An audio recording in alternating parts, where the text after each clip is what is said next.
What's up, YouTube? Welcome back for more BT8 coverage for the future format meta. Again, I know we're going into BT7 here soon, but like, there's no point in really doing these non-physical card openings or like deck profiles since we're gonna have those in less than a month. And I want to show those decks off like in hand, make them look real pretty, see what you guys think from there, because like that's what's the fun stuff for me for this, like when that actually comes out, because like I've already talked BT7. So we're gonna jump into a deck that one of my buddies locally, Donkey Nog, absolutely adores. It did take a hit, and so we're going to be showing off like what the deck looks like after the ban list.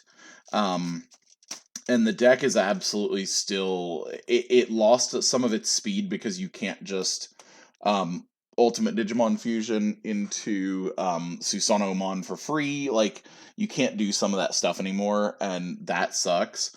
But the deck is still absolutely, like, almost just as strong as it was. Like, truthfully, it's so fast. So we're going to go ahead and show this off. It is Yellow Hybrid. 4 Cupimon, 5 or more security, trigger draw 1. It's really good when attacking. Then you have 1 Upamon. If you have 3 or fewer security, draw 1 when attacking. Again, really good. Either one is super strong. 3 Salamon. If you have 3 or fewer, like, you guys know how Salamon works from like watching anybody and everybody play security control for the last like 12 formats. We got 4 of the starter deck 3 yellow Patamon. This card is super relevant. When an opponent's Digimon is deleted by dropping 0 to 0 DP, you gain a memory. Super relevant. Then we have 4 Kazumon. You Digivolve it onto one of your tamers as if it was a level 3 Digimon. Like, Yellow Hybrid is real dumb, and there's a reason we're only playing 7 rookies, because like you don't care. Then we are playing 4 Zephyrmon. You can Digivolve it from your hand on one of your tamers as a yellow 3 for a 2 cost, or you can Evo it on top of one of your other level 4s for a 1 cost. Zephyrmon's really good. And when Digivolving, if a card with Hybrid in its traits or Zoe is in this Digimon's Digivolution, all of your security Digimon get 3000 DP until the end of your opponent's next turn. So, like, if you're thinking that, like, an Omnimon is going to live hitting into an opponent's Omnimon in their security or something, like, no. This card's real good. Like, even little things are going to die, like, this Patamon becomes a 4K, this becomes a 5K, like, these become, like, 10, 9, 9, 8, like, everything becomes big. Like, these become 13, 18,000. We're gonna skip Rapidmon for half a second. And then 4 Jet Selfiemon. We're only playing 8 level 5s. When one of your Digimon with a Tamer card and its Digivolution card digivolves into it, you can reduce it by 2, which means you're only evoing into a Jet Selfiemon for 1, which is nuts. Then, when Digivolving, if a card with Hybrid in its traits is in this Digimon's Digivolution cards, recover +1. That's real good. You just auto recover 1 when Digivolving if it has Hybrid, which Hybrid, you're gonna Evo her into Hybrid, like, that's what you want. Then we're gonna talk about this gross card. This card's dumb. Armor release, so when this would die, you take the top card off of it, and then it becomes its level 3 again. When Digivolving, suspend one of your opponent's Digimon for each tamer you have in play. Then up to 3 of your opponent's suspended Digimon get 5,000, minus 5,000 for the turn. It's real dumb, because there is a lot of times where you Evo into him, swing, let him get deleted, and then delete himself as the armor, then Evo into him again, and then do it again. Where then 3 of your opponent's Digimon have lost 10,000 for the turn, and he is just a level 4. Card is dumb. just he's dumb. Real dumb. Then we've got 2 Seraphimon. You recover 1 when digivolving, and then while you have 3 or more, this Digimon gains security attack +1. He has been one of those that has been added in since the ban list. Just because like he's really good for that recover +1, because like you're trying to put as much into your security as possible, because the more in your security, the theory behind yellow, at least in my opinion, is the more that you have in yellow in your security, the more chance you have at your opponent swinging into your security, and it is a tamer that you get to play for free from there. It's real dumb. Then you have the big guy, Susanomon. Everybody knows what this dumb card does. You can digivolve into it onto one of your tamers as if it was a level 6 by placing 10 tamer cards or cards with hybrid from your trash, bottom of your deck. So you're recovering basically 10 cards from your trash into your deck. When you Evo, you delete one of your opponent's Digimon, and he has security attack +2.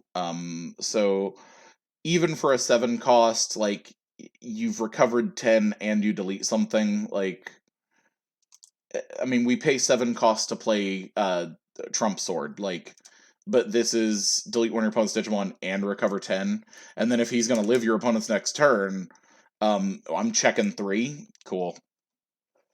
Win rate 60%. If you have a tamer in play, you can use it without like color requirements. You can so we're basically playing this to try to. The theory behind win rate 60% is we're trying to replace Ultimate Digimon Fusion with this, which, yes and no, is a good idea. At least in my opinion, I'm kind of torn on if I want to play this or not. At least for like, you trash a Digimon card in your hand of the same color as the Digimon to reduce the memory cost Digivolution by 4. It makes things like Seraphimon free. At the same time, like if you have 2 Susanomon on hand, ditch 1, Evo 1, reducing it by 4. So basically you're playing it for 5 instead of 7. That's not going to happen very, very often, that you're going to have the double Susanomon in hand, but it's there. Now we're getting into options and tamers. So we're playing 1 Reinforcing Memory Boost because it got limited to 1 because the card is gross.